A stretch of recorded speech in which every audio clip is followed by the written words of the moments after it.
Good morning, dear students. How are you? I hope you all are fine. Students, as you know, in our previous lecture we discussed about export procedure and today we will discuss about import procedure. Okay, let us start import procedure. कि अगर हमने goods को import करना है तो हमें कौन से स्टेप्स को फॉलो करना पड़ेगा. फर्स्ट स्टेप है ट्रेड इंक्वायरी. ट्रेड इंक्वायरी में क्या होता है, जो इम्पोर्टर है सबसे पहले वो इंक्वायरी करता है, मतलब डिटेल मांगता है एक्सपोर्टर से कि आपके पास क्या कौन कौन सी गुड्स हैं, किस क्वालिटी की है, क्या प्राइस है. तो उनके बारे में सारी इन्फॉर्मेशन गेन करता है कि कौन सी कंट्री सबसे बेटर है जहाँ से मैं गुड्स परचेज कर सकता हूँ. ठीक है, तो उनकी क्वालिटी क्वांटिटी सब कंफर्म करता है, उनके बारे में प्राइस क्वांटिटी क्वालिटी के बारे में. तो इंक्वायरी सबसे पहले क्या करेगा, इम्पोर्टर जो है वो ट्रेड इंक्वायरी करेगा फर्स्ट स्टेप में. The exporter replies the trade inquiry by filling the proforma invoice. और जो एक्सपोर्टर है वो सारी इंक्वायरी को सॉल्व करेगा, जो भी उसके डाउट्स है उसके बारे में क्लियर करेगा. ओके, सेकेंड पॉइंट है प्रोक्यूरमेंट ऑफ इम्पोर्ट लाइसेंस. अगर हमने गुड्स को इम्पोर्ट करना है, जब हमारी इंक्वायरी कंप्लीट होगी, हमें लगा ये कंट्री बेस्ट है, यहाँ से हम गुड्स को परचेज कर सकते हैं, फिर हम इम्पोर्ट लाइसेंस बनाएंगे. There are certain goods which can be imported freely, but some of there is necessary to obtain import license. कुछ ऐसी गुड्स हैं जिनको मंगवाने के लिए हमें कोई import लाइसेंस नहीं चाहिए, बट कुछ गुड्स ऐसी हैं जिन पे नेसेसरी है. तो ये चेक हम कर सकते हैं एग्जिम से. एग्जिम का मतलब है एक्सपोर्ट इम्पोर्ट पॉलिसी. उस लिस्ट में हम चेक कर सकते हैं कि कौन सी गुड्स लाइसेंस फ्री है और किन पे लाइसेंस कंपल्सरी है. If goods are under the licence category, अगर गुड्स लाइसेंस लेना उस पर नेसेसरी है तो हमें क्या करना पड़ेगा, अपनी रजिस्ट्रेशन डेकोरेटरी जर्नल के अंडर रजिस्ट्रेशन करवानी पड़ेगी और हम वहाँ से अपना लाइसेंस ले सकते हैं. और उसके बाद हमें मिलेगा IEC number. IEC means import export code number मिलेगा. फिर हम लाइसेंस मिल गया, फिर हम स्टार्ट कर सकते हैं लेने इम्पोर्ट प्रोसीजर. थर्ड पॉइंट है ऑब्टेनिंग फॉरेन एक्सचेंज. ओबियसली अगर हमने इंपोर्ट करनी है, फॉर एग्जांपल हम रहते हैं फ्रांस में, हमें चाहिए गुड्स इंडिया से, तो इंडिया की करेंसी हमारे पास होनी चाहिए. ठीक है ना. तो मान लो दूसरी कंट्री की इंडिया की करेंसी है रुपीज़, तो जिस पर्सन ने इंपोर्ट करना है उसको अपनी करेंसी रुपीज़ में कन्वर्ट करवानी पड़ेगी. तो हमारे इंडिया का सेंट्रल बैंक कौन सा है, हमारे इंडिया का सेंट्रल बैंक है RBI. तो अगर किसी भी अदर कंट्री के पर्सन ने अपनी कंट्री अपना जो रिजर्व है उसको चेंज करवाना है तो वो कहाँ से होगा, RBI से. In India, all the foreign exchange transactions are regulated by Exchange Control Department, that is RBI. Every importer must obtain the sanction of foreign exchange for this. तो उसको import करने के लिए convert करवानी पड़ेगी अपनी currency. The importer has to give an application to bank authorized by RBI. तो उसको क्या देनी पड़ेगी, एप्लीकेशन देनी पड़ेगी RBI को. Along with the application of importer must submit the copy of import license also. अगर उसने अपनी करेंसी कन्वर्ट करवानी है किसी और पर्सन को, किसी और कंट्री के पर्सन को, तो कन्वर्ट करवाने के लिए उसको एक तो बैंक को क्या देनी पड़ेगी, एप्लीकेशन देनी पड़ेगी, और साथ में क्या देना पड़ेगा, उसको सबमिट करवानी पड़ेगी लाइसेंस की copy. After verifying all the details, अगर वेरीफाई हो गया कि यस ये पर्सन ठीक है और इसके पास लाइसेंस भी है इंपोर्ट का, तो बैंक क्या करेगा, उसकी जो करेंसी है उसको कन्वर्ट कर देगा.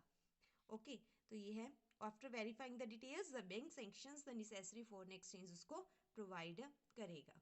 Now the fourth point is placing order or indent. जब वेरिफिकेशन हो गई, उसके पास करेंसी आ गई, जिस पर्सन ने मंगवाना है सामान, ठीक है, तो वो क्या करेगा, प्लेस ऑर्डर करेगा. Placing order or indent. Indent क्या है, इंडेंट वो लिस्ट होती है जिसमें सारी डिटेल्स लिखी होती है कि क्या क्या ऑर्डर करना है. आफ्टर ऑब्टेनिंग द लाइसेंस, जब उस पर्सन को इंपोर्टर को लाइसेंस मिल गया, and section of foreign exchange, foreign exchange भी मिल गया, the importer place an import order or indent to supply the specific product. तो इंडेंट पास करेगा कि मुझे ये गुड्स चाहिए, जिसमें सारा कुछ मेंशन होना चाहिए, प्राइस, प्लेस, वेट एटसेट्रा. तो ये था placing order, fourth point. Now fifth point is obtaining letter of credit. Obtaining letter of credit क्या है, देखो, letter of credit, letter of credit is issued by the importer's bank in favour of the exporter. अगर देखो हमारी India country ने export करना है तो हमारे पास अगर एक्सपोर्ट करेंगे तो उससे पहले हमें बैंक की तरफ से लेटर ऑफ क्रेडिट हम पहले पक्का श्योरली कलेक्ट करेंगे कि अगर जो इम्पोर्टर है, हमने तो ऑर्डर तैयार कर दिया, जितना मटेरियल उसने बोला था हमने वो क्वांटिटी रेडी कर दी, बट बाद में क्या पता वो पर्सन मुकर जाए कि नहीं मैंने नहीं मंगवाया, मैंने नहीं ऑर्डर किया, ठीक है ना। तो हम क्या करते हैं, बैंक को बीच में लाते हैं, तो बैंक को बोलते हैं कि हमें लेटर ऑफ क्रेडिट दो कि यस ये पर्सन हमें फ्यूचर में पेमेंट कर देगा, तो वो है लेटर ऑफ क्रेडिट, ठीक है ना। तो फ्रांस का जो बैंक है, फ्रांस का जो पर्सन है, उसका बैंक इंपोर्टर हमें एक्सपोर्टर को लेटर ऑफ क्रेडिट प्रोवाइड करेगा जितने की भी पेमेंट है। Letter of credit is issued by the importer's bank in favour of the exporter. तो फ्रांस की कंट्री का बैंक हमें प्रोवाइड करेगा एक्सपोर्टर को। In this letter the bank undertake guarantee. इसमें क्या होता है, बैंक गारंटी लेता है कि हाँ ये पर्सन जो इंपोर्ट कर रहा है वो तुम्हें पेमेंट कर देगा। फिर हम उसके बाद एक्सपोर्ट की प्रोसेस स्टार्ट करते हैं, अदरवाइज हम बनाना भी स्टार्ट नहीं करते जब तक हमारे पास इंपोर्टर की तरफ से लेटर ऑफ क्रेडिट नहीं मिल जाता। द इम्पोर्टर क्या होता है, for making payment on behalf of importer. तो जो इम्पोर्टर का बैंक है, ठीक है ना, इम्पोर्टर का बैंक फ्रांस में होगा, तो वो उसके पास वो चेक करता है कि आप ये पर्सन पेमेंट करने के लायक है, ठीक है ना। तो ये सारा प्रोसीजर होता है, फिर ही लेटर ऑफ क्रेडिट रिसीव करने के बाद ही एक्सपोर्टर फर्दर जो भी स्टेप्स है वो फॉलो करता है। The importer approaches the bank and instruct the bank to issue a letter of credit in favor of the exporter। तो importer जाएगा बैंक के पास कि हाँ मैंने गुड्स मंगवाई हैं, तो आप मेरी तरफ से इनको लेटर ऑफ क्रेडिट दे दो। The importer also instruct the bank about the documents to be collected from the exporter before making payment. तो इम्पोर्टर ये भी कहता है कि पेमेंट करने से पहले तुम सारे जो भी इंपॉर्टेंट डॉक्यूमेंट्स हैं एक्सपोर्टर से कलेक्ट कर लेना बिफोर, ठीक है ना। तो पहले कलेक्ट करता है, फिर क्या होता है, फिर सारे डॉक्यूमेंट्स क्या होते हैं कलेक्ट करने के बाद ही पेमेंट की जाती है, ठीक है ना।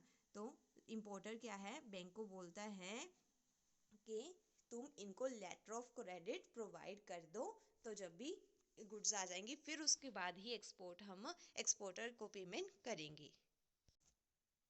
6 पॉइंट है arranging for finance. Arranging for finance का मतलब है जो इम्पोर्टर है, ठीक है, अब उसने ऑर्डर भी प्लेस कर दिया, ठीक है, लाइसेंस बना लिया, ऑर्डर प्लेस कर दिया, क्या क्या मंगवाना है सब कुछ डिसाइड कर लिया, फाइनल हो गया।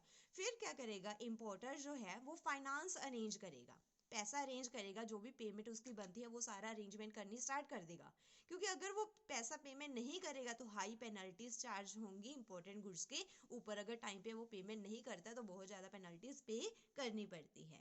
ओके, 7th पॉइंट है receipt of shipment advice. Receipt of shipment advice, देखो इसके बाद क्या होता है, after loading the goods on the vessel, जब एक्सपोर्टर ने, हमारी इंडिया कंट्री ने गुड्स बना के शिप में डाल दी, द एक्सपोर्टर तो हमारी इंडिया कंट्री क्या करेगी, शिपमेंट की जो है invoice number, bill of loading, name of vessel, सब डिटेल क्या किसको प्रोवाइड कर देगी, इंपोर्टर को। तो इंपोर्टर के पास क्या आएगी, रिसिप्ट आ जाएगी, किस चीज़ की रिसिप्ट आएगी, शिपमेंट की। 8th पॉइंट है रिटायरमेंट ऑफ इंपॉर्टेंट डॉक्यूमेंट्स। जो भी इंपॉर्टेंट डॉक्यूमेंट्स थे वो रिटायरमेंट हो जाएंगे, रिटायरमेंट का मतलब ट्रांसफर कर देगा।